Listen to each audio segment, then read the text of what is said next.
Hello, everyone, and welcome. We'll get started here in about another minute.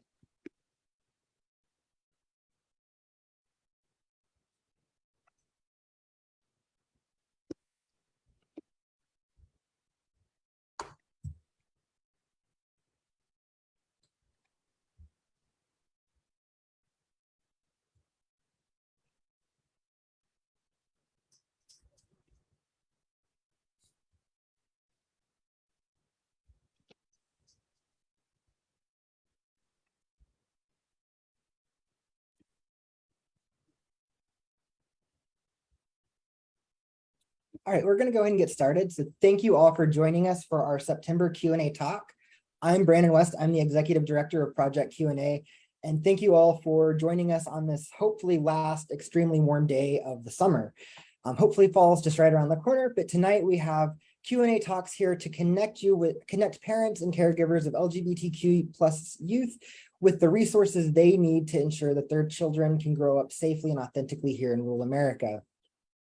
Q&A Talks is an initiative by Project Q&A and is made possible through a grant from the Independence Area Community Chest and the American Library Association's Libraries Transform Communities Focus on Rural and Small Libraries grant in partnership with the Independence Public Library. Tonight, we are pleased to have two individuals from the National Center for Lesbian Rights with us. Imani Rupert-Gordon, who uses she, her pronouns, is the Executive Director of the National Center for Lesbian Rights.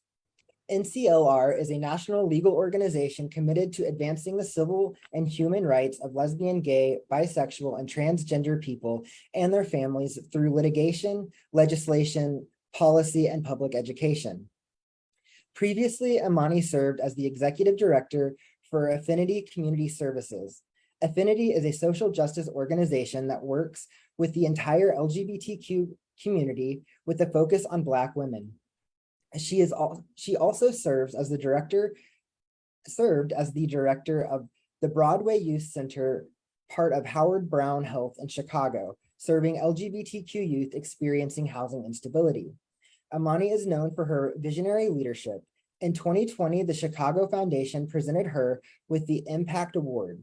In 2021, she was presented with the Freedom Award from Equality Illinois, and has been named the 2021 Sex Education Trailblazer by SIECUS, Sex Ed for Social Change. Imani received a master's degree from the University of Chicago School of Social Service Administration and a bachelor's degree in sociology from the University of California, Santa Barbara. Our other guest tonight is Julie Gonen.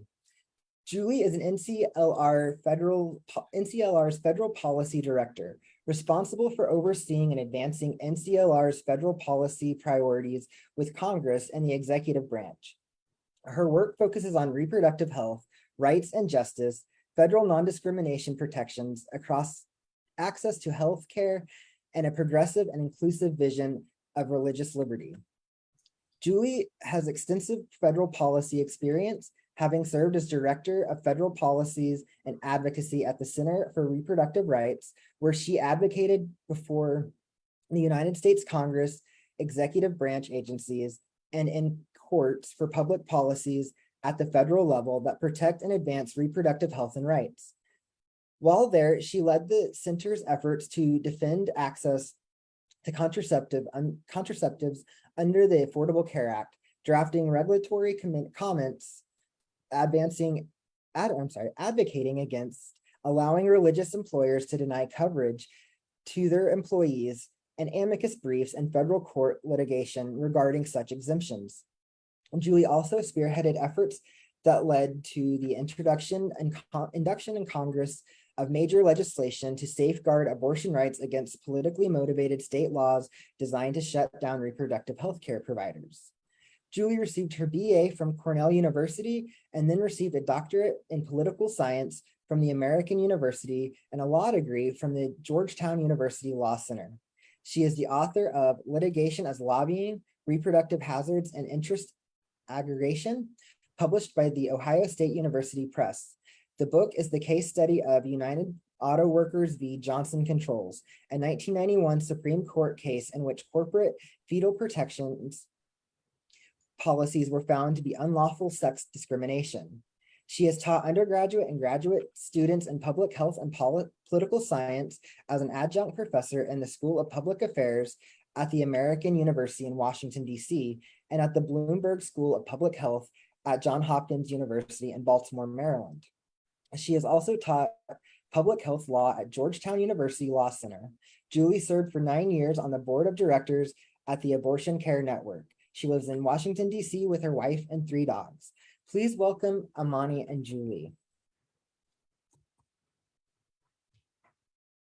So I'd like to start off with, would you all like to introduce yourselves and talk a little bit more about what you do? Sure, I'm happy to start. Thank you so much, Brandon, for having us and for the generous introduction and reading all of our bios. That was very, very, very kind of you. My name is Imani Rupert-Gordon, and I'm the executive director, like you said, the National Center for Lesbian Rights. We are a legal organization, and we work to achieve and advance civil and human rights for all LGBTQ people and our families. We do that. A lot of our work is legislation, but it's not entirely legislation, or I'm sorry, it's litigation, but it's not entirely that. We also do a lot of legislation work. We do public policy and public education. We know that it takes a lot of ways to get to justice. And so we do a lot of work like that. NCLR is in our 45th year this year, which is pretty exciting. And we were started really to be intersectional. And I think that's important because we're at a time where so many of us are pushing our leaders and our organizations to be more inclusive and to be more intersectional. And NCLR was created to be that way. And so, you know, when we were started, the needs of LGBTQ women really weren't being met, and we weren't represented anywhere.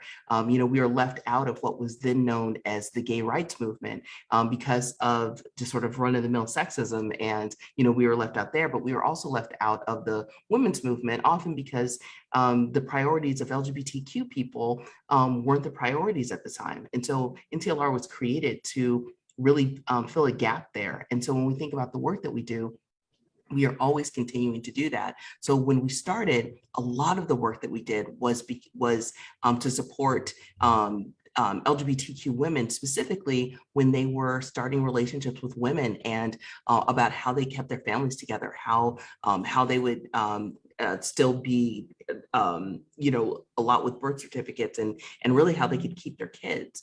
And what we realized is the work that we did there protected not only these LGBTQ women, but for everyone. Because when we think about it, you know, the family law that we were doing then supports all people, all families. And so when you think about all of the work that that was done then, but all the laws that are there supporting families, supporting all families, a lot of that was started by the National Center for Lesbian Rights.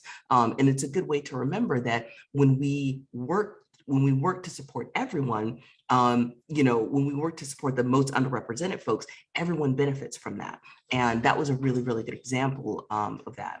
And so for NTLR, we are a relatively small national organization, but we have a really large footprint. And it's because we think about our work intersectionally like that. But what we see is that a lot of the things that NTLR was really pushing for to be more inclusive, again, to fill that gap, really is what put us on the map. And so, you know, we were the first national organization that had a sports program. And the reason that trans folks have been able to play sports in college has largely been, it's because there was a policy that was written by NCLR that made that possible. We are the first LGBTQ organization with a youth program. We know that LGBTQ youth have different outcomes than non-LGBTQ youth. And so really highlighting those experiences. We are also the first LGBTQ program with an immigration and asylum program, and really looking at the intersections between LGBTQ identity and people that immigrate and seek asylum in this country. And that's something that's also really important. We're really proud that our asylum program that we've never lost a case, which is pretty you know, something we're really proud of.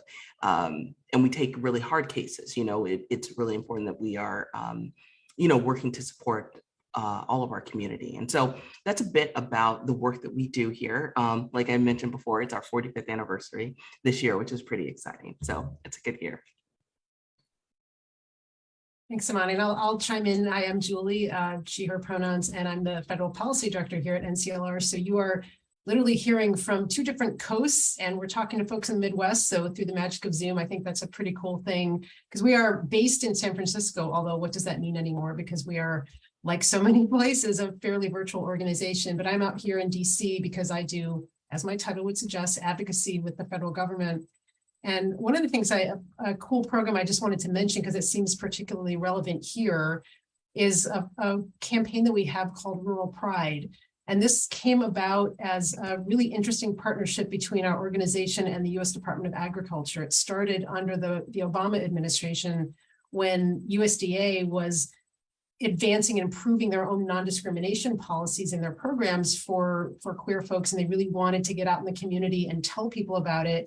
We wanted to get out into the community too and meet with folks who do live in rural spaces and not in cities like Imani and I do, and find out the extent to which their needs might be different from, the folks who live in cities. So we've traveled to numerous communities around the country. I don't think we made it to Kansas yet, but maybe we'll have to put that on our list. So yeah, that's just a kind of a cool thing that we can talk to you now by the magic of computers. But we have actually gone out and come to rural communities to hear about things like transportation challenges. It's harder for queer folks to find each other in rural spaces. It's a lot easier if you live in a city. So yeah, we're I think, as Imani said, a scrappy organization. We tend to take things on before other organizations do, and then they become mainstream issues, and that's a good thing. So thanks for inviting us to be here today. Awesome. We are glad to have both of you here today. Thank you. So tonight, if you have any questions for our presenters, just pop them in the comment section and I will gather them towards the end. Or if you wouldn't like to put them in the comments, you can save them. And after the presentation, we'll open up the Zoom link for all the viewers to come in and have a one-on-one a small group discussion with our panelists. So I'm going to go ahead and jump into the questions we have here. So what does it mean to be a lesbian?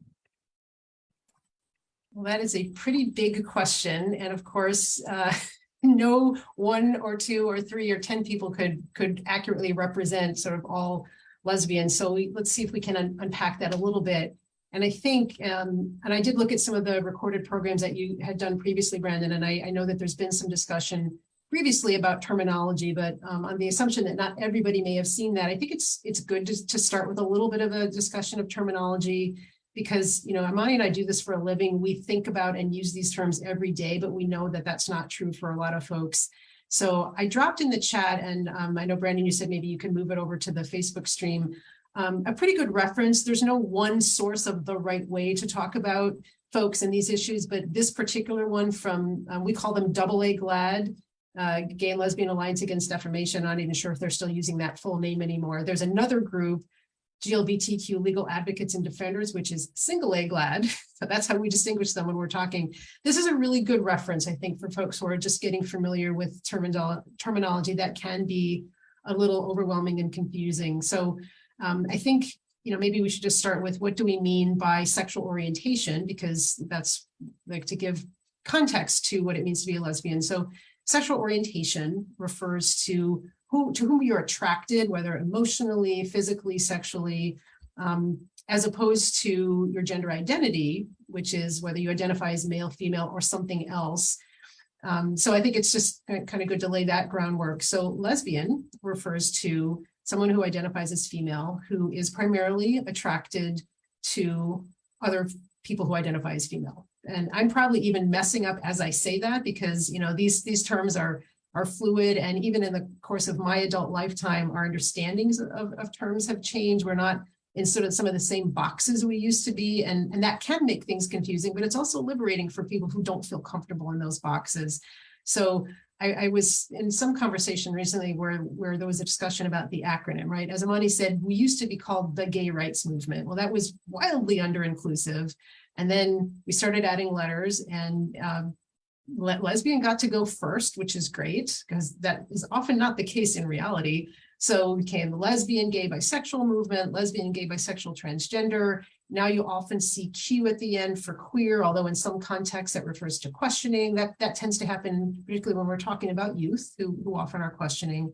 And then you see increasingly more letters added to the end. And I hear, LGBTQ comedians make fun of that. And it's okay to make fun of sort of what we're struggling with. But the goal, of course, is always inclusion. We want to make sure that everybody's included and recognize that some of the basic terms we used in the past just left a lot of people out. So it's a continual journey to figure out who we are, how we want to be referred to, treating people with respect. I think that's really what the goal is.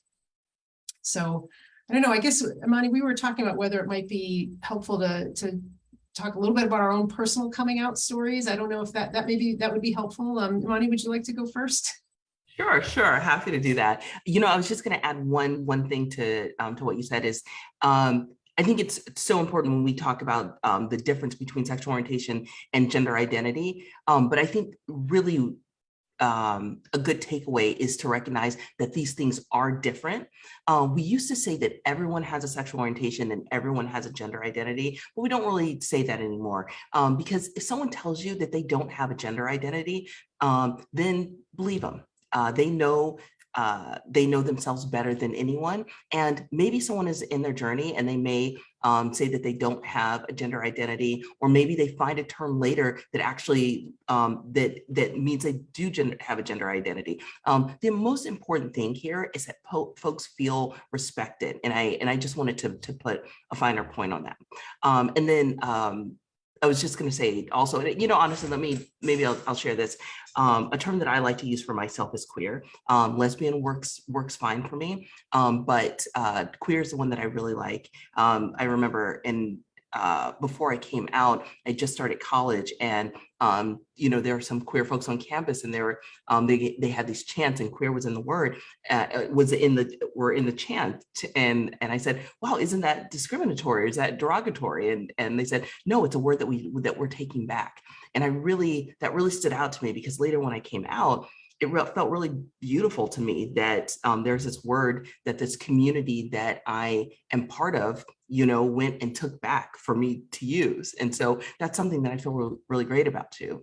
That said, I also know that not everyone has the best experience with that. And so we have to be careful when we take back words, because not everyone gets to take them back.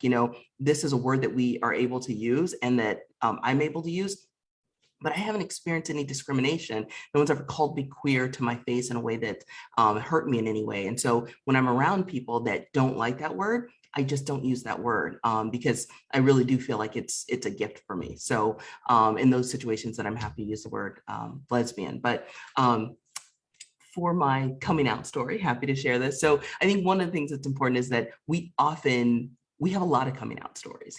We come out over and over again and in a lot of different ways. And I think one of the times that was most significant for me was when I came out when I was working, and I was co-instructing a class for college students, for college leadership students.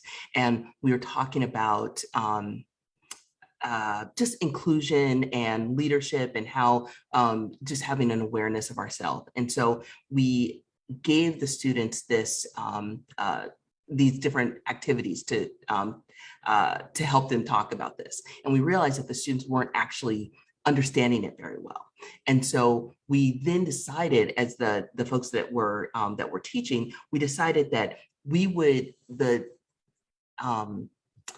the assignment that we gave, we would give an example. We would show how we'd like it to do. We'd like it to go. And what I realized is that I had to ask folks to talk about what they feel like are the most salient parts of their identity and how those show up for them. And I didn't realize at the time, but I was thinking about that because I wasn't out. And as much as I thought that I was, oh, this is like, I'm out fine, it just doesn't come up in conversation. I was realizing that it was just bubbling up in me. And so I'm in a situation now where I either have to come out, which I was not prepared to do, or not come out and then admit to myself that I've been lying and that I'm not okay with who I am. And I sat with that for a really long time. And I decided to come out as part of this assignment, and I was nervous, and there was so much that was shocking to me here, because I would tell myself all the time that I am, if anyone were to ask me, I would of course tell them,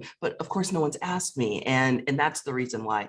And I was just really presented with all of these ways that I had been dishonest with myself. And that was really, really difficult. What was amazing is that when I came out, the students were amazing, and they clapped, and all the things that happen on a lot of shows when someone does and they're teaching a class, and they were so kind and came up and hugged me afterwards.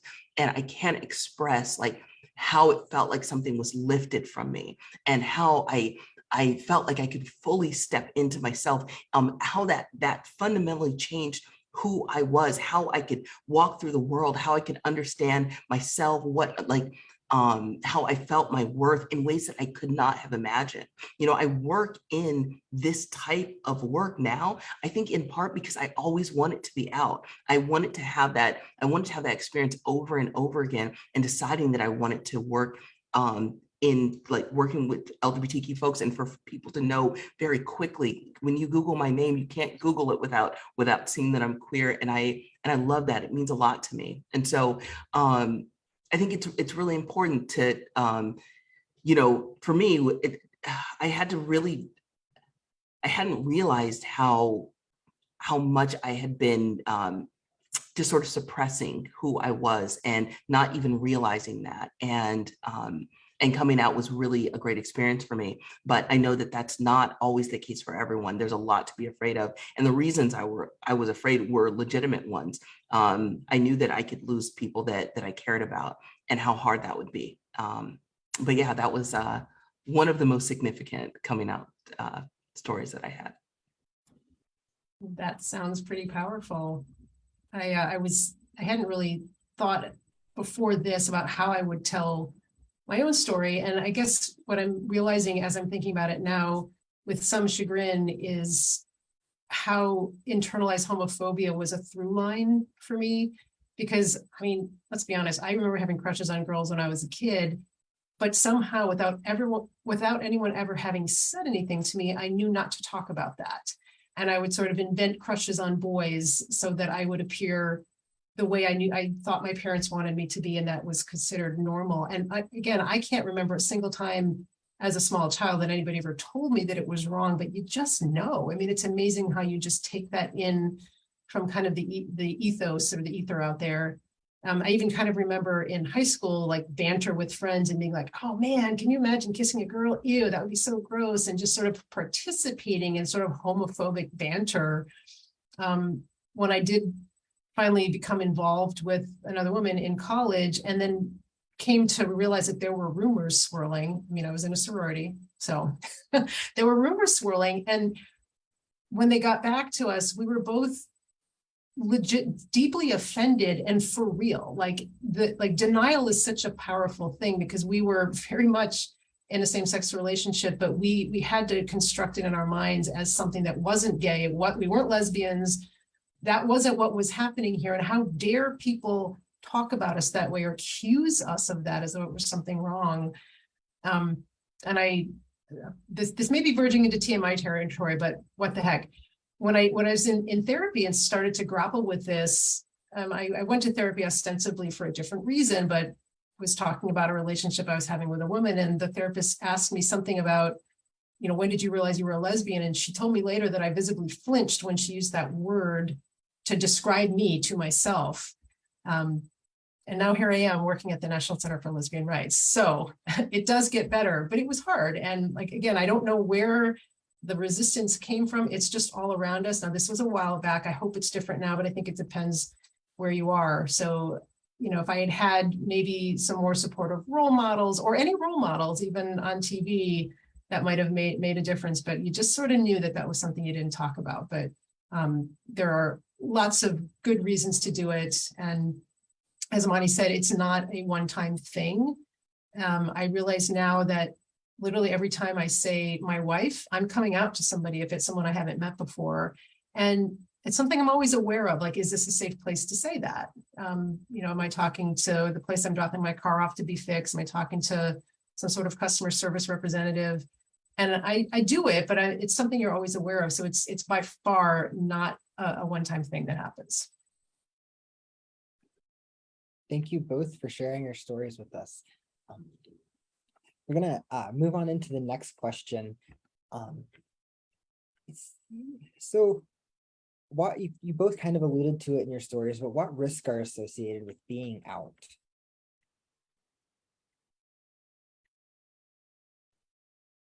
Happy to hop in.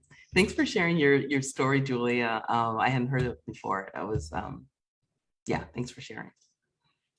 I think we talked some about this, but there are very real instances of violence. LGBTQ people are disproportionately impacted by violence, and that happens, for some folks, once you come out. And I think that's definitely real. And so, obviously starting with that, but honestly, I think there's other things too. A lot of times we hear people saying like, I'm not, this isn't all I am, I'm more than just part of the LGBTQ community, however that is.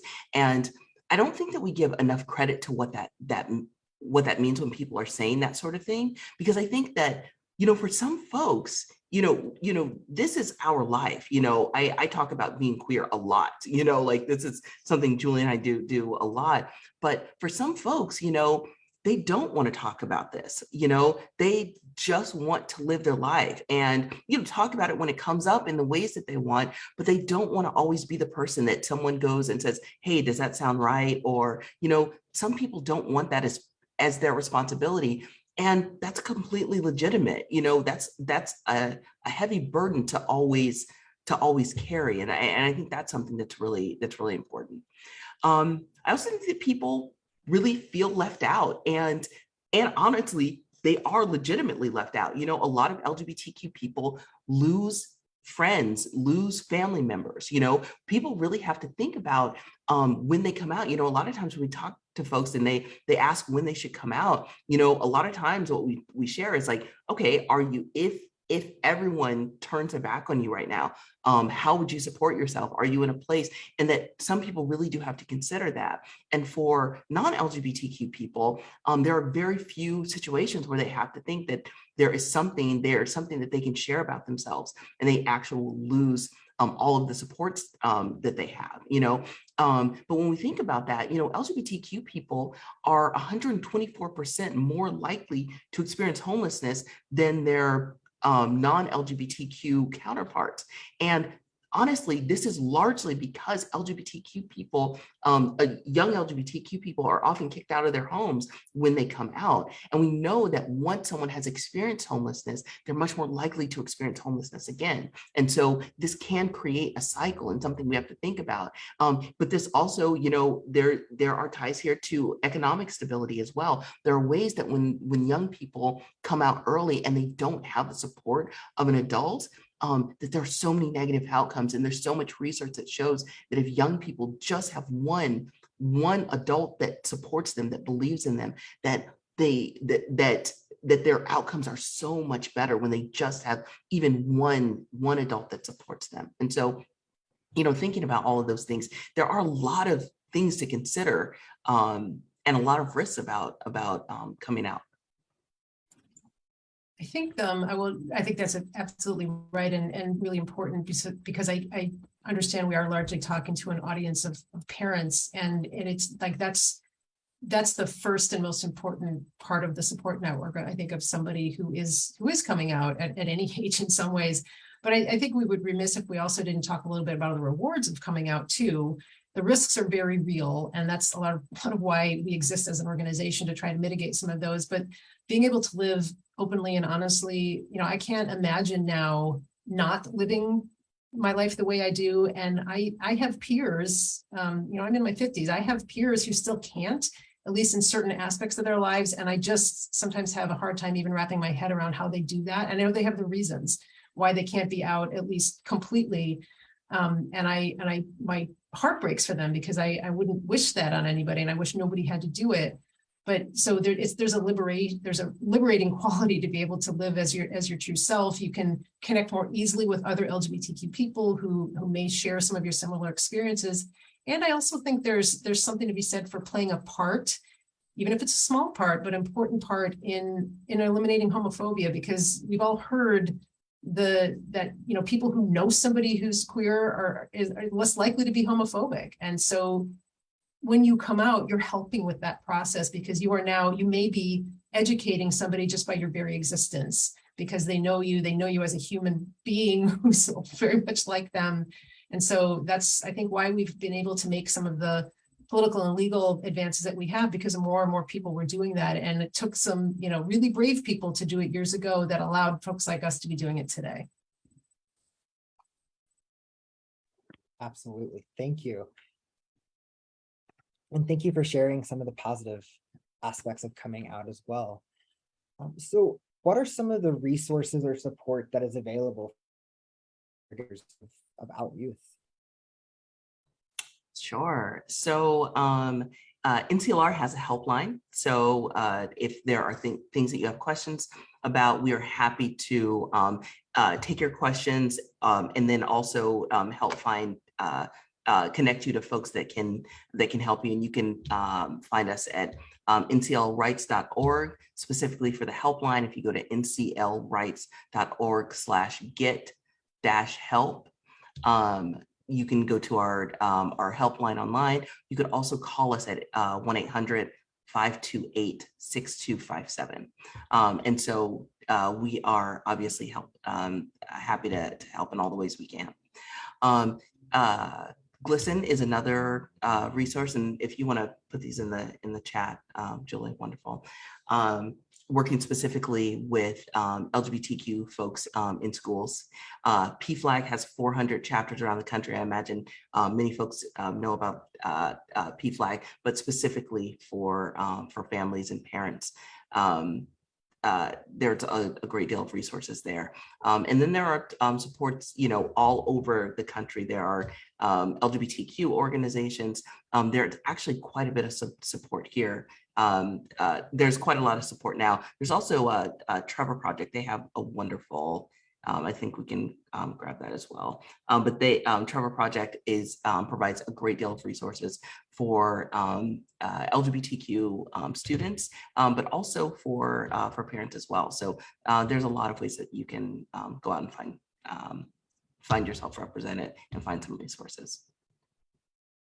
I'm going to drop one last link in the chat in just a second, which is for Equality Kansas. So that's your statewide equality group that will have obviously even these other groups that Imani mentioned are national in focus, but a lot of them, like PFLAG, have local chapters. And then it's really great if you want to get involved in your statewide equality group, because honestly, as we're going to talk about, I think a little bit later, a lot of the really important policy issues really the fights are at the state level. So I'm going to drop that in 1 second. Are we ready to go to the next question? Sure. Okay. Great. So what protections and/or rights are currently in place? And then we'll go on to this public school setting in a minute. Sure. I'll jump into that one since policy is literally in my job title. So protections and rights, we could spend actually a lot of time talking about this, but sort of at a high level, as you know, policy that affects us comes from a lot of different places. Some of it is at the federal level, some of it's at the state level, and some of it is more local, county, municipal, and school level. So we have, as I touched on very briefly a little bit ago, we've made some really important strides in recent years as far as protections at the federal level, primarily through a couple of really important Supreme Court cases. So the first in time was the case of Obergefell versus Hodges, in which the Supreme Court said that marriage is something that same-sex couples get to have access to, just like opposite-sex couples do. So that was our marriage equality win in 2015. So that means that throughout the country, people in same-sex relationships have the right to get married. And that's really important on so many levels, emotional and symbolic, but also in some really real ways, because it used to be that LGBTQ couples who wanted to have some of the protections that marriage affords would have to pay lawyers thousands of dollars to drop a lot of documents and agreements, and that would still only get you a fraction of what marriage does. So that was obviously incredibly important. So that's something that, at least right now, everybody enjoys across the country. A few years later, we got the decision in a case called Bostock versus Clayton County, in which the Supreme Court said, and this was a decision actually written by a very conservative justice on the Supreme Court, that said that existing federal law that prevents discrimination based on sex in employment includes sexual orientation and gender identity. So you can't be fired from your job or not hired for a job because you're lesbian or gay or transgender. And that was a really important decision too, not only for the employment context, but because that particular federal law around employment is so important, it often, decisions applying that law often get looked to in other contexts, like in education. So those two Supreme Court cases have really gotten us far down the road toward equality in some important areas. But we don't have federal protections in some other areas, like the term we use as lawyers is public accommodations. That basically means you get to walk into a business and be treated the same as everybody else, and you have to be served, and you can't be denied service because you're LGBTQ. We don't have nationwide protections for that yet. Some states do and some states don't. Same thing for housing. There are a lot of areas in which, really important areas to people's everyday lives where we don't have federal non-discrimination protections. There is a bill called the Equality Act that we've been trying to get passed, but it's tough right now in this political environment where things are so gridlocked. We're going to keep trying, but to the extent that getting involved in politics and calling your member of Congress is something you'd like to do, that's a really great way you can get involved, to call them up and say, hey, you should vote for the Equality Act, become a co-sponsor of that bill. When we don't have federal laws that are consistent across the country, state law becomes incredibly important. So Kansas is a place where there's room for improvement. How about if I say it like that? The state lacks protections for things like second parent adoptions that are very important for queer families, for adoption and foster care non-discrimination protections for LGBTQ parents, LGBTQ inclusive definitions of family for things like getting leave for your job, from your job. So there's a lot of work to do in Kansas. And again, if you like to be politically active, I would say get involved with Equality Kansas, which is your statewide LGBTQ equality group. And I'm sure they would love to have your time and talents to help move things forward in Kansas. So I know, Brandon, I think we wanted to talk a little bit about the context of schools in particular. Now, because I do federal work, I'm not an expert on Kansas by any stretch. I actually went to GLSEN's website because that's their specialty. GLSEN focuses particularly on the education context and making it accepting and a place where queer youth can thrive. Unfortunately, Kansas gets a 0 out of 7 on GLSEN's scale. So again, some work to be done because it doesn't have some policies that really could be helpful, like anti-bullying policies or non-discrimination policies or LGBTQ inclusive curricula for across the state.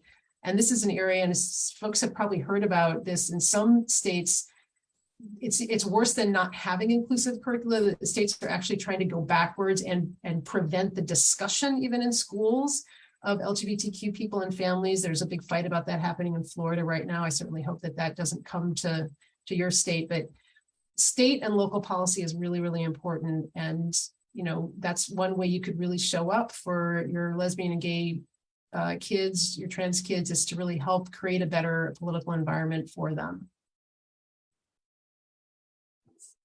Absolutely. Local elections are super important. Absolutely. But, honestly, I think it's also really important to, if you're watching these sort of things, I think that you're also wanting to support your young folks, and there are a lot of folks that experience discrimination and have their entire life, and I also know that there are times, when I was in school, my mother was very concerned that, I was one of very few Black people at the school. And anytime my mother thought that there was maybe even a hint of something that might make me even a bit uncomfortable, she was at the school, and that was true for my dad as well. And I think that that's, while we're, working to have school boards and city councils that are more inclusive, that that would better support LGBTQ students, that you're not powerless here, that you can and should go to the school and make sure that you're that students feel safe and feel comfortable, and to make sure that that the adults that are there are looking to take care of the students. And in some ways there are some folks that honestly aren't thinking about it, and I think that's a way to think about it, that there are some teachers, administrators that just aren't thinking about it. They just don't know. And that is a wonderful opportunity for you to remind them of ways that they can help protect your students. Awesome. So, should parents be worried about their child being ostracized or having trouble finding a job or even being physically attacked in 2022? Yeah, I'm happy to share that. Honestly, I wish it was something different. But many of us face discrimination for a variety of ways. And yeah, unfortunately, when you're part of an underrepresented group, these are things that you do have to think about. And they're much more likely to happen. Like I said before, my parents would just go to the school, and I think that that's something that that anyone here can do. We also know, Julie just mentioned Bostock. That really should mean that employment protections are in place to protect LGBTQ people, and we have, and that decision supports that. That doesn't mean that people will not experience discrimination, though. And so we have to be diligent, be thoughtful, and really make sure that folks know this is not something that you can do. And some of us just have to be brave, and it's a hard to think about, but it's when you're someone that experiences discrimination, that's something you have to think about. I realized that I remember soon after I came out, I was speaking to someone, and the person said, you should consider being openly queer. And she told me that, there are young Black girls that just don't see themselves represented.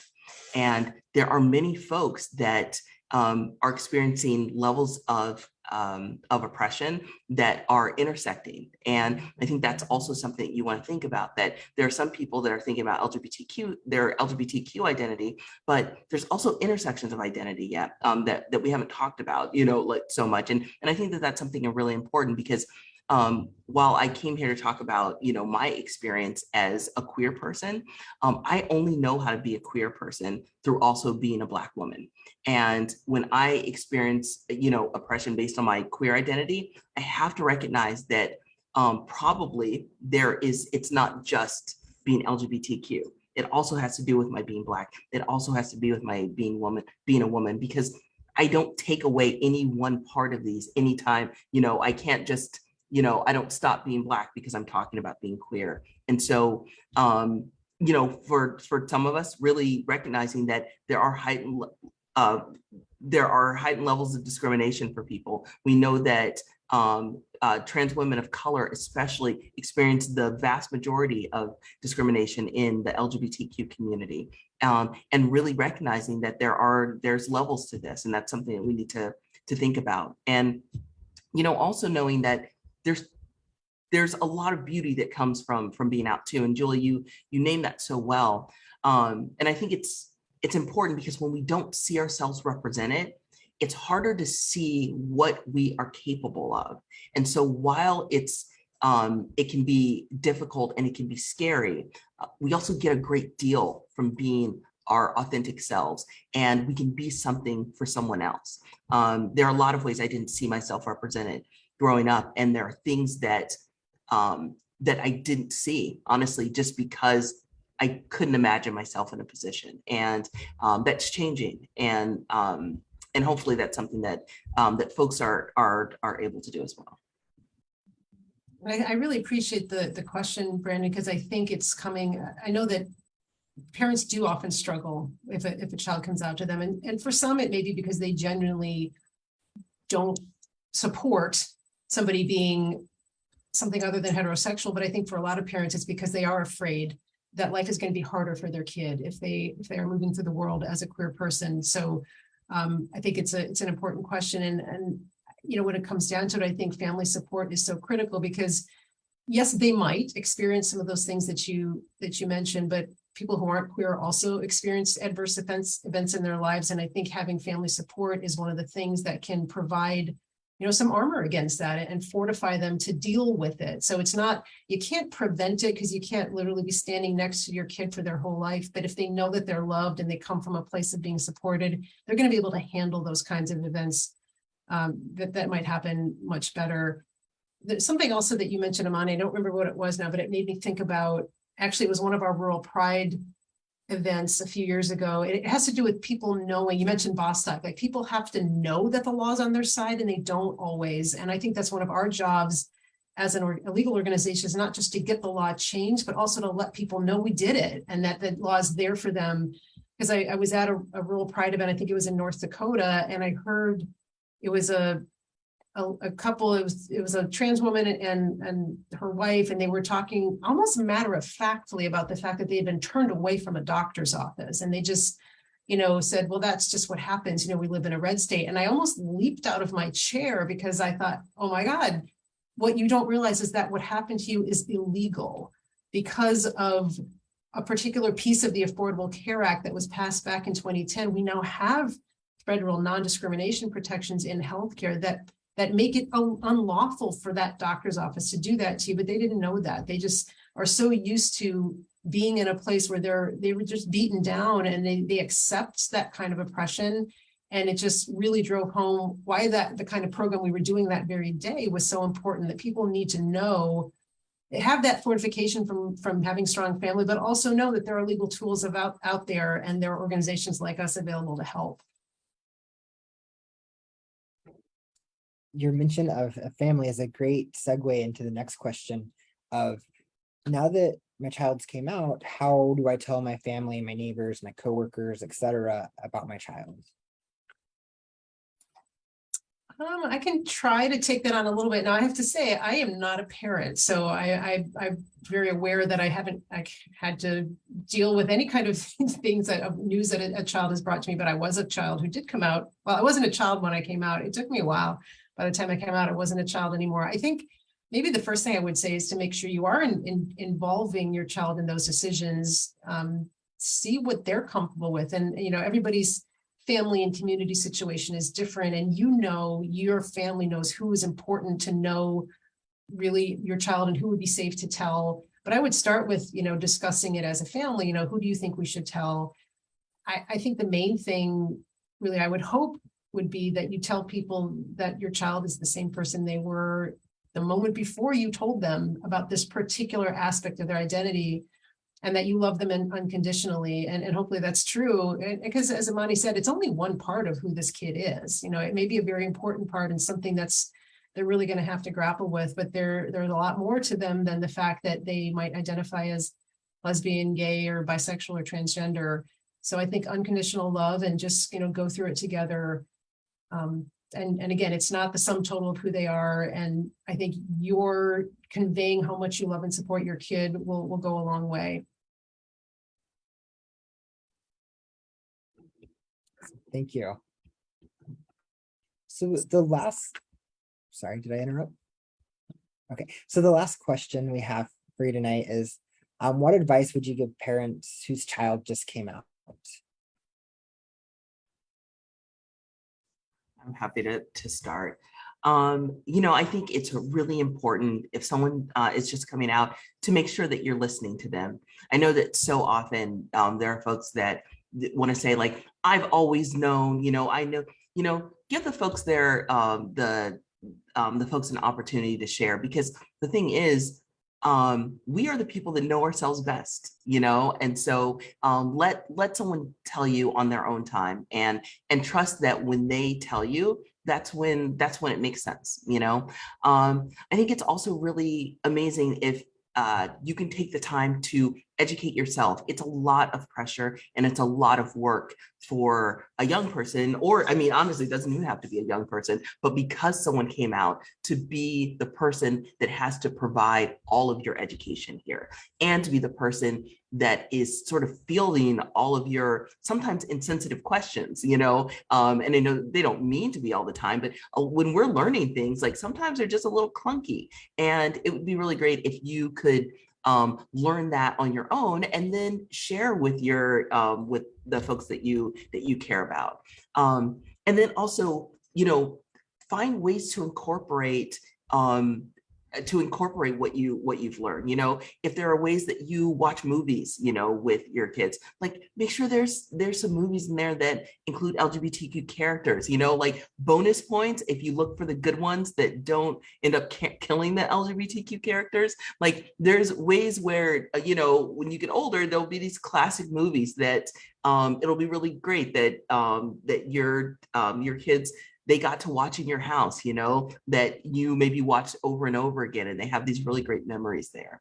I think it's really important that we recognize that there are ways that we don't see ourselves represented. And Julie and I we're talking, there are so many bad movies and TV shows out there. There's so many ways that we don't see ourselves or feel how that we're represented. And so when there's something that when we see any part of our identity, something that reflects us, like what that even means as folks that are, like professionally part of the LGBTQ community, that it still gives us that same feeling. And so ways that you can find opportunities to read books and watch movies and do these things, and ways to show support in subtle ways sometimes, and the ways that you ask, who your kids are spending time with, and really thinking about, if you're saying, I have a lot of friends that make jokes about, that their mother would say, no boys in the room. And they're like, yeah, well, that's not my problem. Like think about that. Like why are you saying no boys in the room? Like maybe say, no boys and no girls in the room, or whatever, however you're doing this, really, really think about, I know that even putting stipulations on how folks can spend their time, it has a way of making people feel like you really accept them, even if you're saying like, this is my way of protecting you and I'm thinking of you in all of these ways. So maybe I just add, be kind to yourself, give yourself a break. You're not going to get it right the first time. And that's okay. You're on a journey. Your child is on a journey. We're all on a journey. I mean, I'll let you in on a big secret. Even those of us within the movement who do this for a living are not always on the same page about even things like terminology or how many letters should be in the acronym. So, you are to be forgiven for not being on the cutting edge of knowing what to say all the time. But the most important thing is to just, undertake the journey in good faith, try to learn and listen. And it's okay if you mess up, just acknowledge it and move on, and you'll be fine.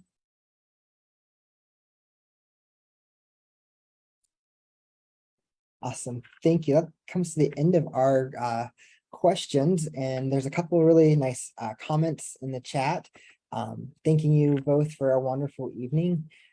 I did drop the link to our Zoom call. If anybody on the live stream would like to join us for Zoom for a Q&A session with our amazing speakers tonight, you can follow that link and we'll have it open for the next 5 minutes to join. Thank you both for spending your evening with us tonight. It has been an honor for me to listen to both of you share your stories and your information. Thank you both so much. Well, thank you for the invitation. I think when Imani and I were talking in advance of this, we realized it was sort of a treat that, we focus on the work in a certain way all the time, and we got a chance to just step back and say, well, what does it mean? What does that word mean to me? And it was sort of a way to look at what we're doing from a different angle. So we appreciate that. Absolutely. Well said. Julie, thank you so much for having us. It really has been a pleasure. Thank you. And with that, we're going to end the live stream, and be sure to join us for the Q&A session on Zoom.